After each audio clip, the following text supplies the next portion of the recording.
യേശുവിൽ സ്നേഹം നിറഞ്ഞവരെ, യേശു നിങ്ങളെല്ലാവരെയും അത്യധികം സ്നേഹിക്കുന്നു. യേശു നിങ്ങളെല്ലാവരെയും അത്യധികം സ്നേഹിക്കുന്നു. ഇവിടെ ഇരിക്കുന്ന ചെറിയവരെയും വലിയവരെയും നമ്മുടെ കർത്താവ് ഈശോ മിശിഹ അത്യധികം സ്നേഹിക്കുന്നു. പരസ്പരം മുഖത്തോട് മുഖം നോക്കി ഒന്ന് പറയാവോ? ഈശോ നിന്നെ അത്യധികം സ്നേഹിക്കുന്നു. നന്നായിട്ട് മുഖത്തേക്കൊന്ന് നോക്കിക്കോ ഈ സമയത്ത്. ഒന്നുകൂടെ നോക്കി ഒന്ന് ശക്തമായിട്ട് പറഞ്ഞ് നല്ല നല്ല പുഞ്ചിരിയോടെ ഹൃദയത്തിൽ പതിയണമെന്നുള്ള ആഗ്രഹത്തിൽ ഒന്ന് പറഞ്ഞ ഈശോ നിന്നെ അത്യധികം സ്നേഹിക്കുന്നു. എന്നാലും കുറച്ച് പേരൊന്നും അത്ര മുഖത്തോട്ട് അങ്ങ് നോക്കിയിട്ടില്ല. വീണ്ടും വീണ്ടും ഒന്നുകൂടെ പരിശ്രമിച്ച് ഈശോ നിന്നെ അത്യധികം സ്നേഹിക്കുന്നു. മുഖത്തോട് മുഖം നോക്കി ഒന്നുകൂടെ പറഞ്ഞേ. ഇനി എൻ്റെ മുഖത്തേക്ക് നോക്കി പറഞ്ഞേ, അച്ഛനെ ഈശോ അത്യധികം സ്നേഹിക്കുന്നു. പറഞ്ഞേ, കരം ഉയർത്തി പറഞ്ഞേ, ഹല്ലേലൂയാ, ഹല്ലേലൂയാ. ഒരിക്കൽ കൂടെ ഐക്യകണ്ഠൻ എന്നോട് പറയുക, അച്ഛനെ ഈശോ അത്യധികം സ്നേഹിക്കുന്നു. വീണ്ടും ഒരിക്കൽ കൂടെ പറഞ്ഞേ, വീണ്ടും കരം ഉയർത്തി പറയാവോ? ഹല്ലേലൂയാ, ഹല്ലേലൂയാ. ഈശോയിൽ സ്നേഹം നിറഞ്ഞവരെ, ബഹുമാനപ്പെട്ട ഈ അച്ഛനും റോയി അച്ഛനും ധ്യാനത്തിൽ പങ്കെടുത്തുകൊണ്ടിരിക്കുകയാണ്. ധ്യാനം ഏതാണ്ട് പൂർത്തിയായിട്ടുണ്ട്. ഒരുപക്ഷെ ഇന്ന് രാത്രി തന്നെ അവരെത്താം, അല്ലെങ്കിൽ നാളെ പ്രഭാതത്തിൽ അവരെത്തും. അപ്പോൾ അവരെ ദൈവതിരുസന്നിധിയിൽ സമർപ്പിച്ചുകൊണ്ട് നമുക്ക് ഒരു നന്മ നിറഞ്ഞ മറിയമേ ചൊല്ലി പ്രാർത്ഥിക്കാം. നന്മ നിറഞ്ഞ മറിയമേ സുസ്തി,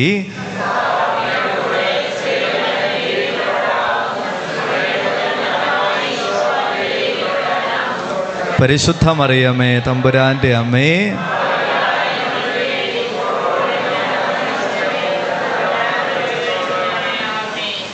ഈശോയിൽ സ്നേഹം നിറഞ്ഞവരെ, വളരെ പ്രധാനപ്പെട്ട ഒരു വിഷയം നമ്മൾ ധ്യാനിക്കാനായിട്ട് പോവുകയാണ്. ഡൊമിനിക് സാവിയോയെക്കുറിച്ച് നമുക്കറിയാം. ഡൊമിനിക് സാവിയോ കേവലം 14 വയസ്സ് വരെ മാത്രം ജീവിച്ച ഒരു വിശുദ്ധനാണ് ഡൊമിനിക് സാവിയോ. ഈ ഡൊമിനിക് സാവിയോ 7 വയസ്സ് മാത്രമുള്ളപ്പോൾ അദ്ദേഹത്തിന് ആദ്യ കുർബാന സ്വീകരണം നടത്താനായിട്ട് പ്രത്യേക അനുവാദം ലഭിച്ചു. അതായത് 19-ാം നൂറ്റാണ്ടാണ്. 19-ാം നൂറ്റാണ്ടിൽ 12 വയസ്സ് പിന്നിട്ടാൽ മാത്രമേ ആദ്യ കുർബാന സ്വീകരണം നടക്കത്തുള്ളൂ. എന്നാൽ ഡൊമിനിക് സാവിയോയുടെ ഒരു ഭക്തി തീക്ഷ്ണത, പരിശുദ്ധ കുർബാനയോടുള്ള വലിയ സ്നേഹം വളരെ കാര്യമായിട്ട് വികാരിയച്ഛന് ബോധ്യപ്പെട്ട് കഴിഞ്ഞപ്പോൾ വികാരിയച്ഛൻ അങ്ങ് തീരുമാനിച്ചു, ഈ കൊച്ചിന് 7-ാമത്തെ വയസ്സിൽ തന്നെ കുർബാന കൊടുത്തേക്കാം, ആദ്യ കുർബാന സ്വീകരണം. അങ്ങനെ 7-ാമത്തെ വയസ്സിൽ ഡൊമിനിക് സാവിയോയുടെ ആദ്യ കുർബാന സ്വീകരണം കഴിഞ്ഞു. അവൻ വളരെ പ്രധാനപ്പെട്ട 4 തീരുമാനങ്ങൾ തൻ്റെ ഡയറിയിൽ എഴുതി വെച്ചു. ആദ്യ കുർബാന സ്വീകരണ ദിവസം 4 തീരുമാനങ്ങൾ. അതിൽ ഏറ്റവും ഒടുവിലത്തെ തീരുമാനം എങ്ങനെയാണ്? പാപത്തേക്കാൾ മരണം. അങ്ങനെ തീക്ഷ്ണതയോടുകൂടെ ജീവിക്കുകയാണ്. എല്ലാ ദിവസവും അതിരാവിലെ എഴുന്നേറ്റ് ദേവാലയത്തിൽ പോകും. കുർബാന അർപ്പണത്തിന് അതിരാവിലെ എഴുന്നേറ്റ് പോകും. ഒരു 5:30 കഴിയുമ്പോൾ തന്നെ എത്ര വലിയ തണുപ്പാണെങ്കിലും അതിശക്തമായ മഞ്ഞ് വീഴുന്നുണ്ടെങ്കിൽ തന്നെയും അതിനെ എല്ലാത്തിനെയും മതിലംഘിച്ചുകൊണ്ട് ഡൊമിനിക് സാവിയോ എന്ന് പറയുന്ന കൊച്ച് ദേവാലയത്തിലേക്ക് ചെല്ലും. ദേവാലയത്തിൽ ചെല്ലുമ്പോൾ വാതിലൊന്നും തുറന്നിട്ടില്ല. ദേവാലയ വാതിലെല്ലാം അടഞ്ഞു കിടക്കുക. എന്നിരുന്നാലും ഡൊമിനിക് സാവിയോ എന്ത് ചെയ്യും? ദേവാലയ വാതിൽക്കൽ കല്ലുപാകിയ ആ നിരത്തിൽ ഡൊമിനിക് സാവിയോ എന്ന് പറയുന്ന കൊച്ച് മുട്ടിന്മേൽ അങ്ങ് നിൽക്കും. മുട്ടിന്മേൽ നിന്ന് കരങ്ങൾ കൂപ്പി പിടിച്ച് എല്ലാവരും വരുന്നതിന് മുൻപ് തന്നെ ഇവൻ കുർബാനയ്ക്കായിട്ട് പ്രാർത്ഥിക്കും. അപ്പം കുറച്ച് പേരിങ്ങനെ അറിഞ്ഞു, ഇവൻ അതിരാവിലെ എത്തുന്നു, 5:30 തന്നെ എത്തുന്നുണ്ട്.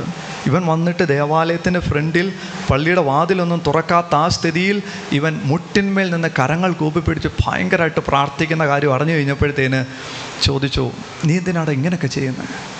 അപ്പം ഡൊമിനിക് സാവിയോ എങ്ങനെയാണ് പറഞ്ഞത്? പരിശുദ്ധ കുർബാന സ്വീകരണത്തിനായുള്ള ഒരുക്കം, ഒരു നിമിഷത്തെ ഒരുക്കം പോലും പാഴാക്കാൻ പാടില്ല. പരിശുദ്ധ കുർബാന അർപ്പണത്തിനായിട്ടുള്ള ഒരു നിമിഷത്തെ ഒരുക്കം പോലും പാഴാക്കാൻ പാടില്ല. അതുകൊണ്ടാണ് ഞാൻ കുർബാന അർപ്പണത്തിന് മുൻപ് പള്ളിയുടെ വാതിൽ തുറന്നിട്ടില്ല എങ്കിൽ തന്നെയും ഇങ്ങനെ മുട്ടിന്മേൽ നിന്ന് പ്രാർത്ഥിക്കുന്നു. വീണ്ടും ഡൊമിനിക് സാവിയോ 1-2 വർഷങ്ങളോടൊക്കെ പിന്നിട്ട് കഴിഞ്ഞപ്പം ഡോൺ ബോസ്കോ എന്ന പേരുള്ള അച്ഛൻ്റെ ഓറട്ടറിയിലെത്തി. അപ്പോൾ ഈ അച്ഛൻ, ഡോൺ ബോസ്കോ അച്ഛൻ, ഒരുപാട് പിള്ളേരെ നോക്കി വളർത്തുന്നുണ്ട്. അപ്പോൾ ആ കൂട്ടത്തിൽ ഡൊമിനിക് സാവിയോയും ചേർന്നു. ഡൊമിനിക് സാവിയോ തീക്ഷ്ണമതിയാണ്. ഒരു ദിവസം ഡൊമിനിക് സാവിയോ കുർബാന അർപ്പണം കഴിഞ്ഞിട്ട് പ്രഭാത ഭക്ഷണത്തിന് ഡൊമിനിക് സാവിയോയെ കണ്ടില്ല. പ്രഭാത ഭക്ഷണത്തിന് അവൻ വന്നില്ല. അന്നത്തെ ക്ലാസ്സിലും അവനെ കണ്ടില്ല. ഉച്ചഭക്ഷണത്തിനും ഡൊമിനിക് സാവിയോയെ കാണുന്നില്ല. ഡോൺ ബോസ്കോ അച്ഛൻ അന്വേഷിച്ച് ഒടുവിൽ പള്ളിയിൽ വന്നു. പള്ളിയിൽ വന്നപ്പോൾ ഡോൺ ബോസ്കോ ഈ അച്ഛൻ കാണുന്നത് ഡൊമിനിക് സാവിയോ ഗായക സംഘം നിൽക്കുന്ന സ്ഥലത്ത് കരങ്ങളൊക്കെ കൂപ്പിപ്പിടിച്ച് സക്രാരിയിലേക്ക് മിഴി നട്ടു പ്രാർത്ഥിക്കുകയാണ്. മെല്ലെ ഇവൻ്റെ പിന്നിൽ വന്ന് അച്ഛനൊന്ന് തട്ടി. ഡൊമിനിക് സാവിയോ പെട്ടെന്നൊന്ന് ഞെട്ടി. കുർബാന തീർന്നായിരുന്നോ എന്നാണ് പെട്ടെന്ന് ഡൊമിനിക് സാവിയോ അച്ഛനോട് ചോദിച്ചത്.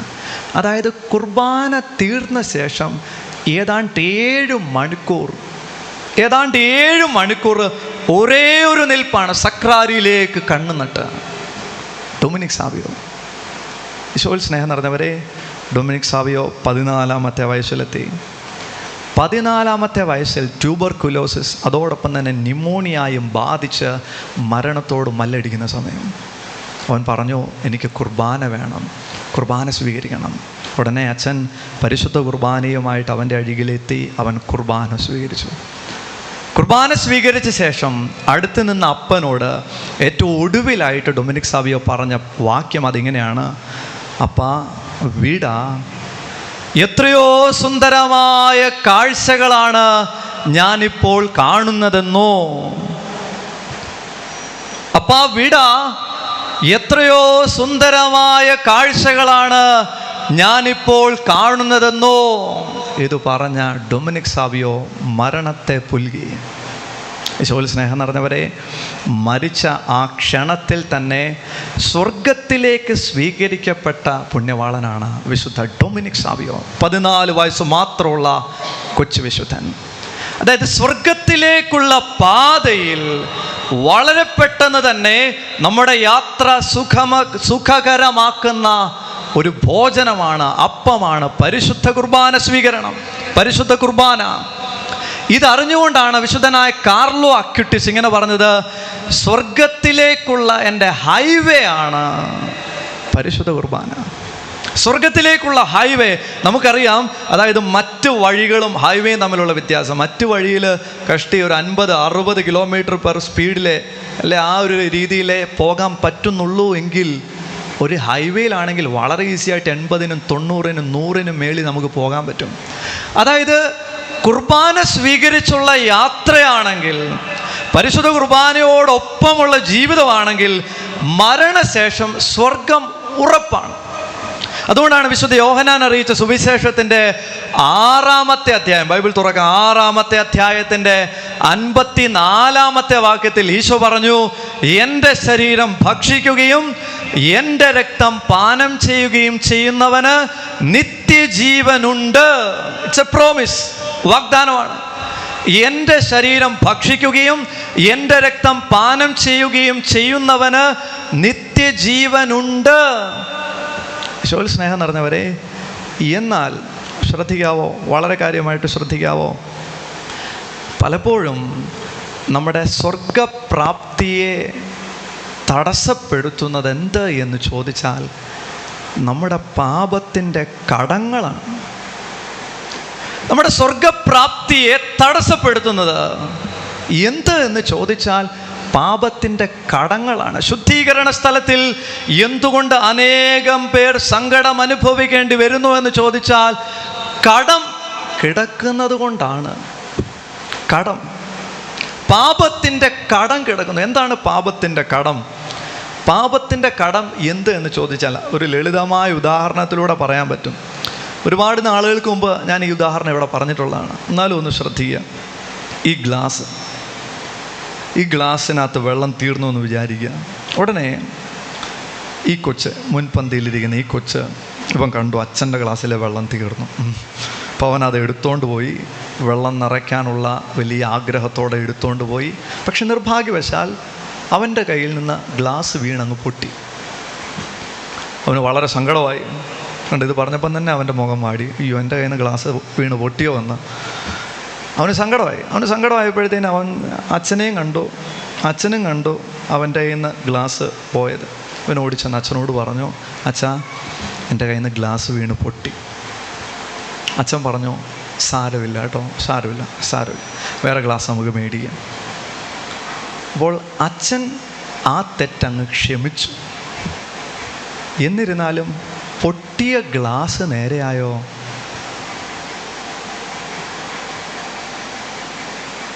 അയ്യോ, നിങ്ങളെന്നെ മിണ്ടാത്ത? പൊട്ടിയ ഗ്ലാസ് നേരെയായില്ലയോ? ആ പൊട്ടിയ ഗ്ലാസ് നേരെയായിട്ടില്ല. ഇതുപോലെ തന്നെയാണ് നമ്മുടെ പാപം നമുക്ക് വരുത്തി വയ്ക്കുന്ന ഒരവസ്ഥ. അതായത് ഒരു പാപം ചെയ്തു, എനിക്ക് സങ്കടം തോന്നി, എനിക്ക് അനുതാപം തോന്നി, ഞാൻ ഓടിച്ചെന്ന് കുമ്പസാരിച്ചു.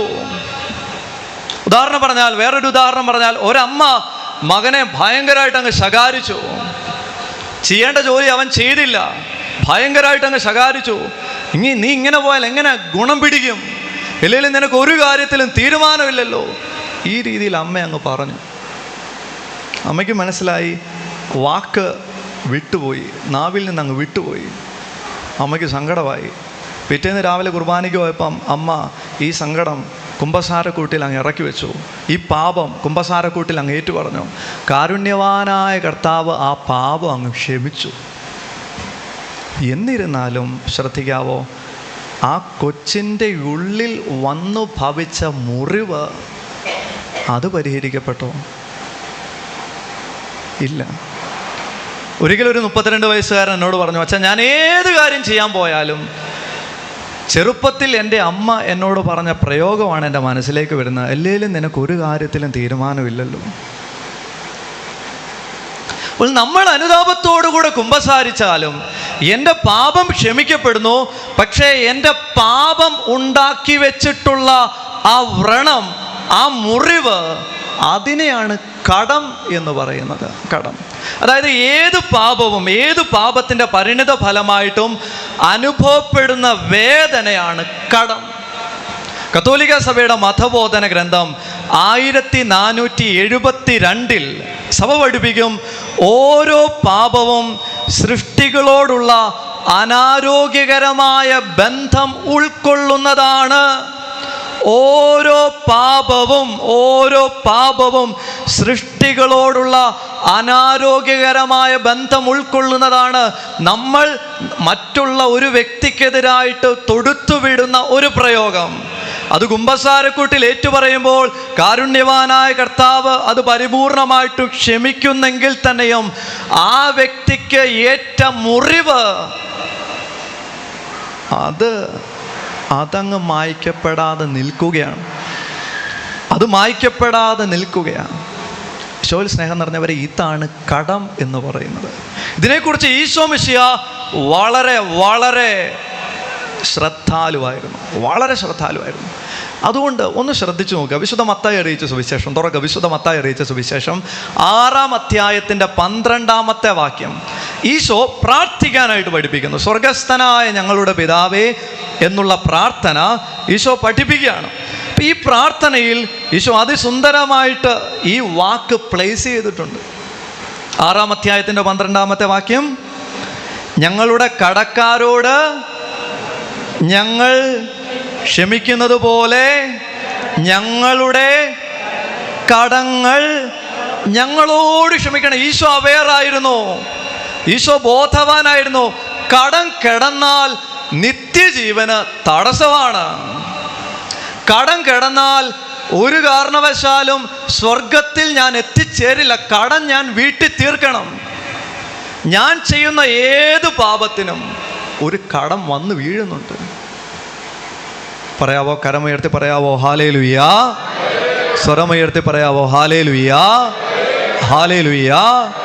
അത് പരദൂഷണം പറയുന്നതാകട്ടെ, കുറ്റം പറയുന്നതാകട്ടെ, മറ്റുള്ളവരുടെ സൽപ്പേര് കളങ്കപ്പെടുത്തുന്നതാകട്ടെ, മുറിപ്പെടുത്തുന്ന രീതിയിലുള്ള പ്രയോഗങ്ങളാകട്ടെ, പ്രവർത്തികളാകട്ടെ, ഉപേക്ഷയാകട്ടെ, ഇതെല്ലാം ആ പാപത്തിൽ തന്നെ ഒരു കടം വരുത്തി വെക്കുന്നുണ്ട്. ഇതാര് വീട്ടിൽ തീർക്കും? ഈശോയിൽ സ്നേഹം നിറഞ്ഞവരെ, വളരെ ഗൗരവകരമായിട്ടുള്ളൊരു മേഖലയാണ്.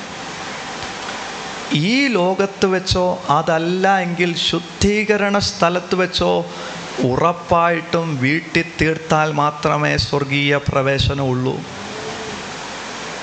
ഈ ലോകത്ത് വെച്ചോ സഭ പഠിപ്പിക്കുക, സഭയുടെ മതബോധന ഗ്രന്ഥത്തിൻ്റെ 1472 നമ്പറിൽ തിരുസഭ നമ്മളെ പഠിപ്പിക്കും, ഈ ലോകത്ത് വെച്ചോ അതല്ല എങ്കിൽ ശുദ്ധീകരണ സ്ഥലത്ത് വെച്ചോ കടങ്ങൾ ഞാൻ വീട്ടിൽ തീർത്താൽ മാത്രമേ എനിക്ക് സ്വർഗപ്രാപ്തിയുള്ളൂ. പാപം മോചിക്കപ്പെടുന്നു, അതോടൊപ്പം തന്നെ കടങ്ങളിൽ നിന്നൊരു രക്ഷ വേണം. ഈശോയിൽ സ്നേഹം നിറഞ്ഞവരെ, ശുദ്ധീകരണ സ്ഥലത്തിന് മുൻപ് ഈ ലോകത്ത് വെച്ച് തന്നെ കടങ്ങൾ നമുക്ക് വീട്ടിൽ തീർക്കാൻ വഴിയുണ്ട്. ശുദ്ധീകരണ സ്ഥലത്തിലെ യാതനകളിൽ നിന്ന് രക്ഷപ്പെടാനുള്ള മാർഗമാണ് പരിശുദ്ധ കുർബാന എന്ന് പറയുന്നത്. പരിശുദ്ധ കുർബാന എന്ന് പറയുന്നത് കടങ്ങളുടെ പൊറുതിക്കായിട്ട് അർപ്പിക്കപ്പെടുന്ന കൂദാശയാണ്. പറയാവോ? കരമുയർത്തി പറയാവോ? ഹല്ലേലൂയ. സ്വരമുയർത്തി പറയാവോ? Hallelujah, hallelujah. ശ്രദ്ധിക്കാവോ? എല്ലാവരും ഒന്ന് ശ്രദ്ധിക്കാവോ? വെറുതെ കുർബാന പുസ്തകത്തിലേക്ക് തന്നെ ഒന്ന് ശ്രദ്ധിക്കുക. റൂഹാക്ഷണ പ്രാർത്ഥന, കുർബാനയിലെ റൂഹാക്ഷണ പ്രാർത്ഥന. കർത്താവേ, നിന്റെ പരിശുദ്ധാത്മാവ് എഴുന്നള്ളി വരട്ടെ, നിന്റെ ദാസരുടെ ഈ കുർബാനയിൽ അവിടുന്ന് ആവസിച്ച് ഇതിനെ ആശീർവദിക്കുകയും പവിത്രീകരിക്കുകയും ചെയ്യട്ടെ. ഇത് ഞങ്ങളുടെ കടങ്ങളുടെ പൊറുതിക്കും പാപങ്ങളുടെ മോചനത്തിനും കാരണമാകട്ടെ. കടങ്ങളുടെ പൊറുതിക്ക് ഈ കുർബാന എൻ്റെ കടങ്ങളുടെ പൊറുതിക്ക് കാരണമാകട്ടെ എന്നാണ് പ്രാർത്ഥിക്കുന്നത്. ഇനി ശ്രദ്ധിക്കുക, സീറോ മലബാർ കുർബാന ക്രമത്തിൽ കുർബാന ഒരു വ്യക്തിയുടെ നാവിലേക്ക് എടുത്തു വെക്കുന്ന സമയത്ത് പുരോഹിതൻ ഉള്ളിൻ്റെ ഉള്ളിൽ പ്രാർത്ഥിക്കുന്ന പ്രാർത്ഥന ഇങ്ങനെയാണ്: മിശിഹായുടെ ശരീരവും രക്തവും കടങ്ങളുടെ പൊറുതിക്കും നിത്യജീവനും കാരണമാകട്ടെ. കടങ്ങളുടെ പൊറുതിക്കും നിത്യജീവനും കാരണമാകട്ടെ. നിത്യജീവനിലേക്ക് എത്തണോ? കടങ്ങളുടെ പൊറുതിയുണ്ട്. ഇത് സാധ്യമാക്കുന്നത് മിശിഹായുടെ ശരീരവും രക്തവുമാണ്. പറയാവോ? കരമുയർത്തി പറയാവോ? Hallelujah, hallelujah. നീ വീണ്ടും ശ്രദ്ധിക്കുക, കുർബാന സ്വീകരിച്ച ശേഷം ദൈവജനം ഉരുവിടുന്ന പ്രാർത്ഥന: ഞങ്ങളുടെ കർത്താവേ, വിശ്വാസപൂർവം ഞങ്ങൾ സ്വീകരിച്ച ഈ ദിവ്യരഹസ്യങ്ങൾ ഞങ്ങളുടെ കടങ്ങളുടെ പൊറുതിക്ക് കാരണമാകട്ടെ. വീണ്ടും അച്ഛൻ ചൊല്ലുന്ന പ്രാർത്ഥന. ഈ പ്രാർത്ഥനയ്ക്ക് ശേഷം അച്ഛൻ ചൊല്ലുന്ന പ്രാർത്ഥന: കർത്താവായ ദൈവമേ, സ്തുത്യർഹവും പരിശുദ്ധവും ജീവദായകവുമായ ഈ രഹസ്യങ്ങൾ വഴി അങ്ങ് ഞങ്ങളുടെ കടങ്ങൾ മോചിച്ചു എന്നുള്ള രീതിയിലാണ്. വീണ്ടും ഏറ്റവും അവസാനത്തെ ആശീർവാദ പ്രാർത്ഥന: തൻ്റെ ശരീരത്താൽ നമ്മുടെ കടങ്ങൾ പൊറുക്കുകയും. ശ്രദ്ധിക്കാവോ? കടങ്ങൾ വീട്ടാതെ ഒരിക്കലും നമ്മൾ സ്വർഗപ്രാപ്തി നേടത്തില്ല. വീണ്ടും വേറെ ഒരു ഉദാഹരണം പറഞ്ഞാൽ, ഈ കുർബാന അർപ്പണത്തിൽ ഇതെങ്ങനെ സാധ്യമാകുന്നു എന്ന് ചോദിച്ചാൽ ശ്രദ്ധിക്കുക, എല്ലാവരും ശ്രദ്ധിക്കുക, കാത് കുറിപ്പിച്ചിരിക്കുക. വീണ്ടും ഒരു ഉദാഹരണത്തിലേക്ക് പോകാം. ഇപ്പം ഇവിടെ ഇരിക്കുന്ന തോമസ് ഊട്ടിച്ചേട്ടൻ കുർബാനയ്ക്ക് കൂടുന്ന വ്യക്തിയാണ്. തോമസ് ഊട്ടിച്ചേട്ടനോട് ഞാൻ പറഞ്ഞു, ഇന്ന് രാവിലെ അല്ലെങ്കിൽ നാളെ രാവിലെ 8-നാണ് കുർബാന, ഉറപ്പായിട്ടും കുർബാനയ്ക്ക് കൂടാൻ വരണം കേട്ടോ എന്ന് പറഞ്ഞു. അൾത്താര ശുശ്രൂഷയായിട്ട് കൂടണമെന്ന് പറഞ്ഞു. ഞാൻ 8 തോമസ് ഊട്ടിച്ചേട്ടനെ നോക്കി. തോമസ് ഊട്ടിച്ചേട്ടൻ വന്നിട്ടില്ല. ഒരു 5 മിനിറ്റ് കൂടെ ഞാൻ കാത്തുനിന്നു. തോമസ് ഊട്ടിച്ചേട്ടനെ നോക്കി. തോമസ് ഊട്ടിച്ചേട്ടൻ വന്നില്ല. 8:30 കഴിഞ്ഞപ്പോഴത്തേന് 8:05 കഴിഞ്ഞപ്പോഴത്തേന് ഞാൻ കുർബാന അങ്ങ് തുടങ്ങി. 8:30 ആയപ്പോഴത്തേന് തോമസ് ഊട്ടിച്ചേട്ടൻ കടന്നു വരുവാണ്, പള്ളിയിലേക്ക് വരുവാണ്. ഞാൻ ശ്രദ്ധിച്ചു. എനിക്കതത്ര അങ്ങോട്ടേക്ക് ഇഷ്ടപ്പെട്ടില്ല. കുർബാന കഴിഞ്ഞപ്പോഴത്തേന് ഞാൻ കൂടുതലൊന്നും അന്വേഷിക്കുന്നില്ല. ഞാനങ്ങ് ദേഷ്യപ്പെടുവാണ്. എവിടെ പോയി കിടക്കുമായിരുന്നു? 8 മണിക്ക് വരണമെന്ന് പറഞ്ഞതല്ലേ? 5 മിനിറ്റ് ഞാൻ കാത്തു നിന്നു. ഇങ്ങനെ എവിടെ ആയിരുന്നു? ഇങ്ങനെയാണ് കുർബാനയോടുള്ള വണക്കം, കുർബാനയോടുള്ള ആരാധന, ഇത് കുറേ കൂടെ നന്നായിട്ട് പ്രകടമാക്കേണ്ടതല്ലേ? അങ്ങനെയാണ്, മറിച്ചാണ്, മറ്റേതാണ് എന്നൊക്കെ പറഞ്ഞ് ഞാൻ അങ്ങ് കയറി. അപ്പം തോമസ് ഊട്ടിച്ചേട്ടന് ഭയങ്കര സങ്കടമായി. യഥാർത്ഥത്തിൽ താമസിക്കാനുള്ള കാരണം എന്തെന്ന് ചോദിച്ചാൽ, 7:30 തന്നെ വീട്ടിൽ നിന്ന് ഇറങ്ങിയതാണ്, 7:45 എത്തേണ്ടതാണ്. പക്ഷേ വഴിയിൽ വെച്ച് വണ്ടി പഞ്ചറായി പോയതാണ്, ടയർ പഞ്ചറായി പോയി. അതുകൊണ്ടാണ് 1/2 മണിക്കൂർ താമസിച്ചത്. ഇതൊന്നും ഞാൻ അന്വേഷിച്ചില്ല.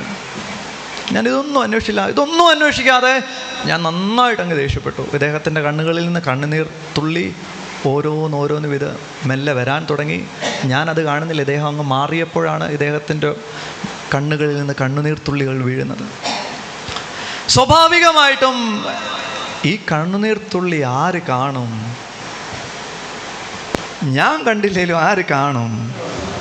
56-ാമത്തെ സങ്കീർത്തനത്തിൽ നമ്മൾ വായിക്കുന്നു, നിന്റെ കണ്ണീർ കണങ്ങൾ കുപ്പിയിൽ ശേഖരിക്കുന്നു. ഈ കണ്ണുനീർ തുള്ളി ദൈവം കണ്ടു. ഇത് ആർക്കെതിരായുള്ള കണ്ണുനീർ തുള്ളി? യഥാർത്ഥത്തിൽ ആർക്കെതിരായിട്ടാ? എനിക്കെതിരായിട്ടുള്ള കണ്ണുനീരാ. ദൈവം തീർച്ചയായിട്ടും അന്വേഷിക്കും. ഈ കണ്ണുനീർ തുള്ളി കാണുമ്പോൾ ദൈവം തീർച്ചയായിട്ടും അന്വേഷിക്കും. ഉൽപ്പത്തി പുസ്തകത്തിൻ്റെ 18-ാമത്തെ അധ്യായത്തിൽ 20-21 വാക്യങ്ങളിൽ സോദോം ഗൊമോറോ ദേശത്തിനെതിരായിട്ട് അതിനെതിരായിട്ട് മുറവിളി വരുമ്പോൾ ദൈവം അത് അന്വേഷിക്കാൻ, സോദോം ഗൊമോറയിലെ ജനങ്ങളുടെ പ്രവർത്തികൾ അവർക്കെതിരായിട്ടുള്ള മുറവിളിയെ സാധൂകരിക്കുന്നോ ഇല്ലയോ എന്ന് അന്വേഷിക്കാനായിട്ട് ഇറങ്ങി വരുന്നുണ്ട്. സമാനമായിട്ട് ദൈവമായ കർത്താവ് അന്വേഷിക്കും, എന്തേ ഈ കണ്ണുനീർ തുള്ളി ആർക്കെതിരായിട്ടാണിത്? കർത്താവ് നോക്കുമ്പോൾ ഇത് എനിക്കെതിരായിട്ടാണ്. അപ്പോൾ സ്വാഭാവികമായിട്ടും ദൈവ തിരുസന്നിധിയിൽ ഒരു വിധിയുണ്ട്. വിധി എടുക്കുക. വിശുദ്ധ യോഹന്നാൻ അറിയിച്ച സുവിശേഷത്തിന് 12:48 ഒന്ന് തുറക്കാവോ? എങ്ങനെയാണ് വിധി വരുന്നത്? വിശുദ്ധ യോഹന്നാൻ അറിയിച്ച സുവിശേഷം 12-ാം അധ്യായത്തിൻ്റെ 48-ാമത്തെ വാക്യം, 12:48 വായിക്കാവോ? 12:48. എന്നെ നിരസിക്കുകയും എൻ്റെ വാക്കുകൾ തിരസ്കരിക്കുകയും ചെയ്യുന്നവന് ഒരു വിധികർത്താവുണ്ട്. അടുത്ത പ്രയോഗം, അടുത്ത വാക്യം, ഞാൻ പറഞ്ഞ വചനം തന്നെ അന്ത്യദിനത്തിൽ അവനെ വിധിക്കും. ഞാൻ പറഞ്ഞ വചനം തന്നെ അന്ത്യദിനത്തിൽ അവനെ വിധിക്കും. ശ്രദ്ധിക്കാവോ? എല്ലാവരും ശ്രദ്ധിക്കുക. അപ്പോൾ ഈ കണ്ണുനീർ തുള്ളി ദൈവം കണ്ടു. ഇനി എന്നെ വിധിക്കാൻ പോകുന്നത് എന്താണെന്നാ വചനത്തിൽ വായിച്ചത്? എന്താണ് വിധിക്കാൻ പോകുന്നത്? ഞാൻ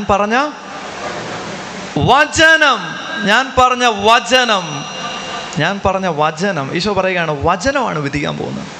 ഇനി ശ്രദ്ധിക്കുക. 1 തിമോത്തി 5:1 ഒന്ന് എടുക്കുക. 1 തിമോത്തി 5:1. 1 തിമോത്തി 5:1. 1 തിമോത്തി 5:1 എന്താണ്? നിന്നേക്കാൾ പ്രായമുള്ളവനെ ശകാരിക്കരുത്. എങ്ങനെയാണ് വചനം? എങ്ങനെയാണ്? നിന്നേക്കാൾ പ്രായമുള്ളവനെ ശകാരിക്കരുത്. ഇവിടെ കണ്ണുനീർ തുള്ളി വീണു. ഇനി എന്നെ വിധിക്കാൻ പോകുന്നത് എന്താണ്? എന്നെ വിധിക്കുന്നത് എന്താണ്? വചനമാണ് എന്നെ വിധിക്കുന്നത്. എനിക്കെതിരായിട്ടുള്ള വചനം ഏതാണ്? കൊട്ടേഷൻ. വചനത്തിൻ്റെ കൊട്ടേഷൻ 1 തിമോത്തി 5:1. എന്താണ് വചനം? നിന്നേക്കാൾ പ്രായം ചെന്നവനെ ശകാരിക്കരുത്. ഇതാണ് വചനത്തിലുള്ള ഉപദേശം. മറിച്ച് എന്ത് ചെയ്യണം? എന്നേക്കാൾ പ്രായം ചെന്നവനെ പിതാവിനെ പോലെ കണ്ട് ഉപദേശിക്കണം. അങ്ങനെയാണ് 5:2 കിടക്കുന്നത്. 5-ാം അധ്യായത്തിൻ്റെ 2-ാം വാക്യത്തിൽ എന്നേക്കാൾ പ്രായം ചെന്നയാളെ ശകാരിക്കരുത്, അവരെ പിതാവിനെ പോലെ കണ്ട് ഉപദേശിക്കണം. അപ്പോൾ എനിക്കെതിരായിട്ട് വചനമുണ്ട്. ദൈവം നോക്കുമ്പോൾ കണ്ണുനീർ തുള്ളി അവിടെ വീണു. ആർക്കെതിരായിട്ടാണ് കണ്ണുനീർ തുള്ളി? എനിക്കെതിരായിട്ട് എന്തുണ്ട്? വചനമുണ്ട്. ഈ തോമസ് ഊട്ടിച്ചേട്ടനെ ദൈവം സ്നേഹിക്കുന്നു. കണ്ണുനീർ തുള്ളി ദൈവം കണ്ടു. ഇതേ ദൈവം തന്നെ ആരെ സ്നേഹിക്കുന്നുണ്ട്?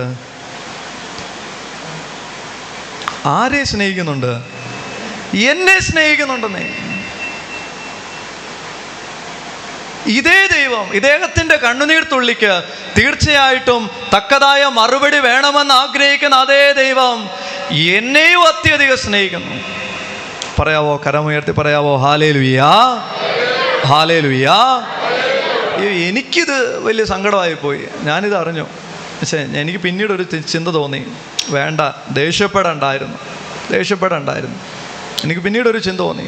അപ്പോൾ ആ ചിന്തയാൽ പ്രേരിതമായിട്ട് ഞാൻ കണ്ണുനീരോടെ കുമ്പസാരിച്ചു.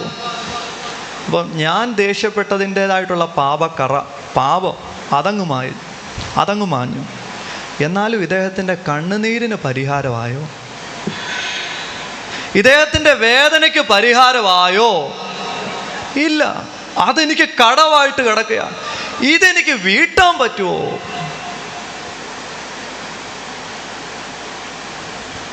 ഇദ്ദേഹത്തിൻ്റെ കണ്ണുനീർ തുള്ളിക്ക് വീണ ആ കട ഇതെനിക്ക് വീട്ടാൻ പറ്റുമോ? എനിക്ക് വീട്ടാൻ പറ്റുമോ?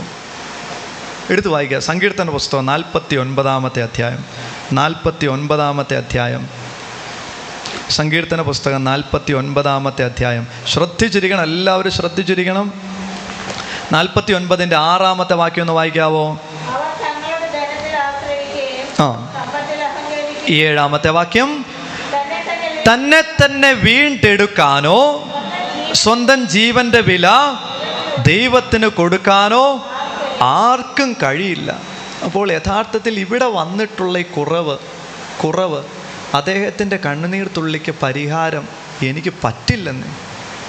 കാരണം ആ സമയത്തേക്ക് എനിക്ക് വീണ്ടും ഇറങ്ങിപ്പോകാൻ പറ്റത്തില്ല. ആ സമയം കഴിഞ്ഞു പോയി. നമ്മൾ പറയാറുണ്ട്, എറിഞ്ഞ കല്ലും വായിന്ന് വീണ വാക്കും തിരിച്ചെടുക്കാൻ പറ്റില്ല. ഒന്നും ചെയ്യാൻ പറ്റില്ല. ഇവിടെ ഞാൻ നിസ്സഹായനാണ്. പക്ഷെ ദൈവത്തിന് എന്നോട് കരുണയുണ്ട്. ഇദ്ദേഹത്തോടും ഒരു നീതിയുണ്ട്. അപ്പോൾ എന്നെ ദൈവം എങ്ങനെ സംരക്ഷിക്കും? എടുക്കുക. കൊളോസോസ് ലേഖനം 2-ാം അധ്യായം. 2-ാമത്തെ അധ്യായം 14-ാമത്തെ വാക്യം വായിക്കാവോ? 2-ാമത്തെ അധ്യായം 14-ാമത്തെ വാക്യം. നമുക്ക് ദോഷകരമായി നിന്ന ലിഖിത നിയമങ്ങളെ ശ്രദ്ധിക്കാവോ? ഒന്നുകൂടെ വായിക്കാവോ? നമുക്ക് ദോഷകരമായി നിന്ന ലിഖിത നിയമങ്ങളെ ശ്രദ്ധിക്കാവോ? വീണ്ടും ശ്രദ്ധിച്ചേ. ഇവിടെ എനിക്ക് ദോഷകരമായിട്ടൊരു ലിഖിത നിയമമുണ്ട്. ഇദ്ദേഹത്തിനുമായിട്ടുള്ള ബന്ധത്തിൽ എനിക്ക് ദോഷകരമായിട്ടൊരു ലിഖിത നിയമമുണ്ട്. ഏതാ? നിന്നേക്കാൾ പ്രായമുള്ളവനെ ശകാരിക്കരുത്. എനിക്ക് ദോഷകരമായിട്ട് ആ നിയമം കിടക്കുവാണ്. എന്താണ് സംഭവിക്കുന്നത്? ഒന്നുകൂടെ വായിച്ചേ. അപ്പൊ ഇനി അത് വായിച്ചേ. നമുക്ക് ദോഷകരമായി നിന്ന ലിഖിത നിയമങ്ങളെ അവൻ മായിച്ചു കളയുകയും അവയെ കുരിശിൽ തറച്ച് നിഷ്കാസനം ചെയ്യുകയും ചെയ്തു. അതായത് എനിക്ക് ദോഷകരമായിട്ട് നിന്ന ഈ ലിഖിത നിയമത്തെ കർത്താവ് കുരിശിൽ പാടുപീഡകളേറ്റ് 3 ആണികളിൽ കുരിശിൽ തൂങ്ങി മരിച്ചപ്പോൾ അതുവഴിയായിട്ട് എന്നിൽ നിന്ന് ആ കടമങ്ങ് എടുത്തു മാറ്റിയെന്നാണ് വചനം. അപ്പോൾ ഇദ്ദേഹത്തിൻ്റെ വേദന എങ്ങനെ പരിഹരിക്കപ്പെടും? ഇദ്ദേഹത്തിൻ്റെ കണ്ണുനീർക്ക് എങ്ങനെ പരിഹാരം ഉണ്ടാവും? ആ മനസ്സിൻ്റെ ബുദ്ധിമുട്ട്, മനസ്സിൻ്റെ അവിങ്ങൽ അതെങ്ങനെ പരിഹരിക്കപ്പെടും? അതാണ് 53-ാം സങ്കീർത്തനത്തിൻ്റെ 4-ാമത്തെ വാക്യത്തിൽ നമ്മൾ വായിക്കുന്നത്. നമ്മുടെ ദുഃഖങ്ങളാണ് അവൻ ചുമന്നത്.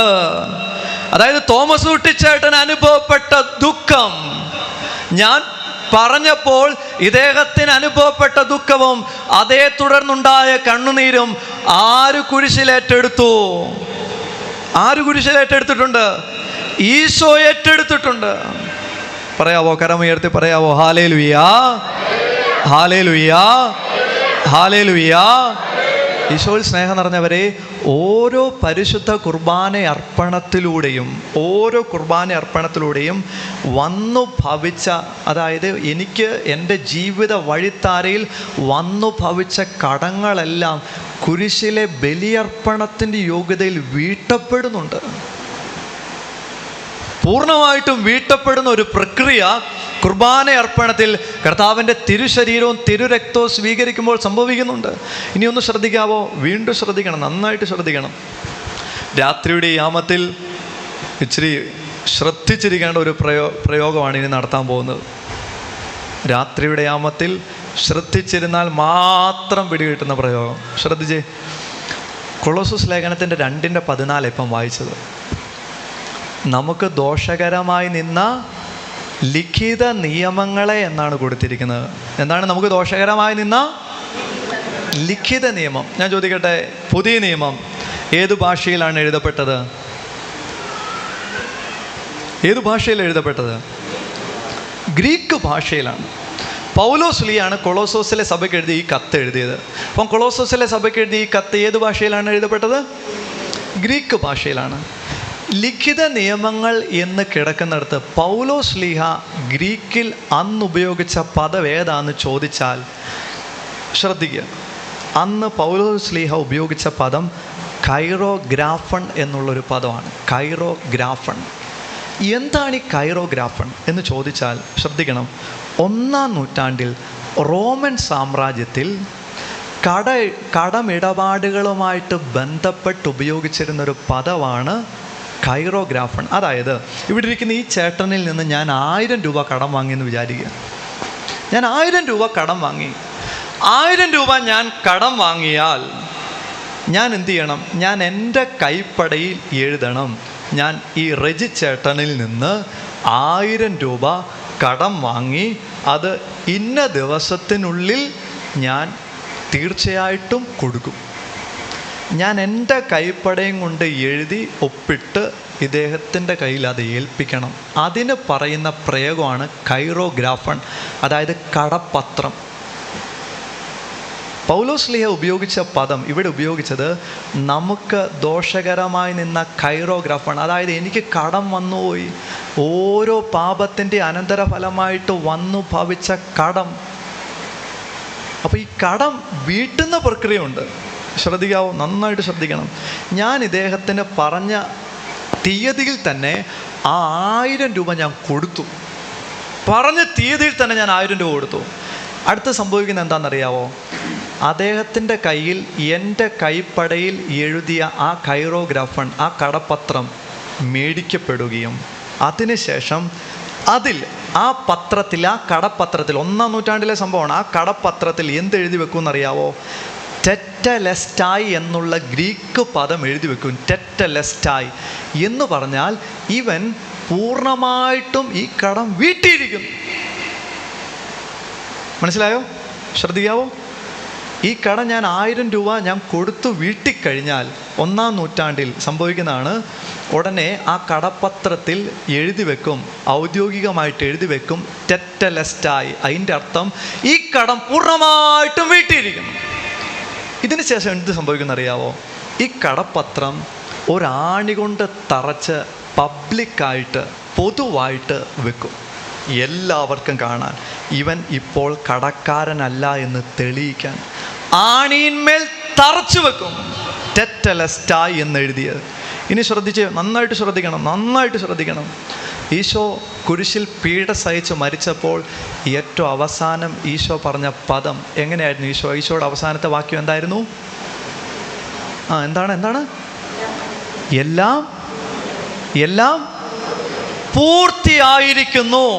അവിടെ ഉപയോഗിച്ചിരിക്കുന്ന വാക്ക് ടെറ്റലെസ്റ്റായി എന്ന, അതായത് പൂർണ്ണമായിട്ടും വീട്ടിയിരിക്കുന്നു. അതായത് മനുഷ്യകുലം മുഴുവൻ്റെയും സകല പാപങ്ങളുടെയും അനന്തരഫലമായിട്ട് അവശേഷിക്കുന്ന എല്ലാ കടങ്ങളും കുരിശിൽ 3 ആണികളിൽ തൂങ്ങി പീഡകൾ സഹിച്ച് മരിച്ചുകൊണ്ട് ഈശോ വീട്ടിത്തീർത്തു. പറയാവോ? കരമുയർത്തി പറയാവോ? ഹല്ലേലൂയാ, ഹല്ലേലൂയാ, ഹല്ലേലൂയാ. ശ്രദ്ധിച്ചേ, ഇതുകൊണ്ടാണ് തോമസ് അക്വീനാസ് എന്ന് പറയുന്ന ദൈവശാസ്ത്രജ്ഞൻ പറഞ്ഞത്. അദ്ദേഹം പറയുകയാണ്, ഓരോ കുർബാന അർപ്പണത്തിനും പരിശുദ്ധ കുരിശിലെ അതേ ബലിയുടെ യോഗ്യതയുണ്ട്. വിശുദ്ധ കുരിശിലെ അതേ ബലിയുടെ യോഗ്യത, ഈശോയുടെ കുരിശു മരണത്തിൻ്റെ അതേ ബലിയുടെ യോഗ്യത എല്ലാ കുർബാന അർപ്പണത്തിനുണ്ട്. എല്ലാ കുർബാന അർപ്പണത്തിലും എനിക്ക് വന്നുപോയ എല്ലാ പാപത്തിൻ്റെയും കടങ്ങൾ വീട്ടപ്പെടുന്നുണ്ട്. ഭക്തിപൂർവമാണോ ഞാൻ പരിശുദ്ധ കുർബാന അർപ്പണത്തിൽ പങ്കെടുക്കുന്നത്? അങ്ങനെയാണെങ്കിൽ കടങ്ങളുടെ മോചനത്തിലൂടെ എനിക്ക് ഈസി ആയിട്ട് സ്വർഗത്തിലേക്ക് കയറാം. നീ ഒന്ന് ശ്രദ്ധിച്ചേ, സ്വർഗത്തിലേക്ക് കയറാൻ അത്ര എളുപ്പമാണെന്ന് പെട്ടെന്ന് ചിന്തിക്കല്ലേ. വിശുദ്ധയായ ഫൗസ്തീനായോട് ഈശോ ദർശനത്തിലൂടെ പറഞ്ഞത് എന്ത് എന്നറിയാവോ? ഫൗസ്തീനായോട് ഈശോ പറഞ്ഞത്, നീ ഏതാണ്ട് 40 ദിനങ്ങൾ ശുദ്ധീകരണ സ്ഥലത്തിൽ കഴിയേണ്ടി വരും. ആരോടാണ് പറഞ്ഞത്? എത്ര ദിവസങ്ങൾ? ഇനി ശ്രദ്ധിക്കാവോ? അതോടൊപ്പം തന്നെ പറഞ്ഞു, എന്നാൽ നിനക്കുള്ള എല്ലാ സഹനാനുഭവങ്ങളും നീ ദൈവജനത്തിൻ്റെ വിശുദ്ധീകരണത്തിനായിട്ടും നിൻ്റെ വിശുദ്ധീകരണത്തിനായിട്ടും പാപികളുടെ മാനസാന്തരത്തിനായിട്ടും കാഴ്ചവെച്ചാൽ ഒരിക്കലും അതിന് ഇടവരില്ല. ശുദ്ധീകരണ സ്ഥലത്തിൽ സങ്കടം അനുഭവിക്കേണ്ടി വരില്ല. അപ്പോൾ ഇതിൻ്റെ അർത്ഥം ഫൗസ്തീന എന്ന പുണ്യവതി 40 ദിവസം ശുദ്ധീകരണ സ്ഥലത്തിൽ കിടന്നു എന്നല്ല കേട്ടോ, അങ്ങനെ തെറ്റിദ്ധരിച്ചേക്കല്ലേ. ഫൗസ്തീന പുണ്യവതി അതിനുശേഷം പരിശുദ്ധ കുർബാന അർപ്പണത്തോട് ചേർന്ന് നിന്ന് തൻ്റെ സഹനങ്ങളെ എല്ലാം ആത്മാക്കളുടെ രക്ഷയ്ക്ക് വേണ്ടി കാഴ്ചവെച്ച ഒരു പുണ്യവതിയാണ്. ശ്രദ്ധിക്കുക, സ്വർഗത്തിലേക്കുള്ള പ്രവേശനം കടങ്ങളുടെ പൊറുതി വഴി മാത്രമാണ്. ഭൂമിയിലായിരിക്കുമ്പോൾ തന്നെ കടങ്ങളുടെ പൊറുതിക്ക് നമുക്ക് അവസരമുണ്ട്. അതാണ് കുർബാന മുടക്കല്ല്. പരിശുദ്ധ കുർബാന എത്രത്തോളം ഭക്തിയോടുകൂടി അർപ്പിക്കാവോ അത്രത്തോളം ഭക്തി തീക്ഷ്ണതയിൽ അർപ്പിക്കണം. അങ്ങനെ അർപ്പിച്ച ഡൊമിനിക് സാവിയോ ആണ് മരണവിനാഴികയിൽ പറഞ്ഞത്, അപ്പാ വിട, ഇപ്പോൾ ഞാൻ എത്രയോ മനോഹരമായ കാഴ്ചകളാണ് കാണുന്നതെന്നോ.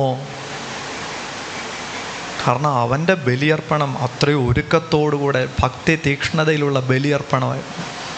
ഈശോയിൽ സ്നേഹം നിറഞ്ഞവരെ, അതുകൊണ്ട് എല്ലാ ദിവസവും പരിശുദ്ധ കുർബാന അർപ്പണത്തിൽ പങ്കെടുക്കാനും തീക്ഷ്ണതയോടുകൂടെ പ്രാർത്ഥിക്കാനും നന്നായിട്ടൊരുങ്ങി ബലിയർപ്പണത്തിൽ പങ്കെടുക്കാനായിട്ടുള്ള ശ്രമം നമ്മുടെ വ്യക്തിപരമായിട്ടുള്ള ഭാഗത്ത് നിന്ന് നടത്തിക്കൊണ്ട് നമ്മുടെ ബലിയർപ്പണത്തെ മനോഹരമാക്കേണ്ടതുണ്ട്. കർത്താവിൻ്റെ ആത്മാവ് നമ്മുടെ മനസ്സിനെ പ്രചോദിപ്പിക്കട്ടെ. കുർബാന പുസ്തകം ഉപയോഗിച്ച് നമ്മൾ സീറോ മലബാർ കുർബാനക്രമത്തിൽ കുർബാനയർപ്പണത്തിൽ പങ്കെടുക്കണം. കടങ്ങളുടെ പൊറുതി എന്നുള്ള വാക്കൊക്കെ ശ്രദ്ധിക്കണം. ഇതൊന്നും വിട്ടുകളയാനായിട്ടുള്ളതല്ല. വളരെ ബോധ്യത്തോടുകൂടെ ആത്മീയ രഹസ്യങ്ങൾ നമുക്ക് ജീവിതത്തിൽ പ്രാവർത്തികമാക്കണം. പരിശുദ്ധാത്മാ നമ്മെ പ്രചോദിപ്പിക്കട്ടെ.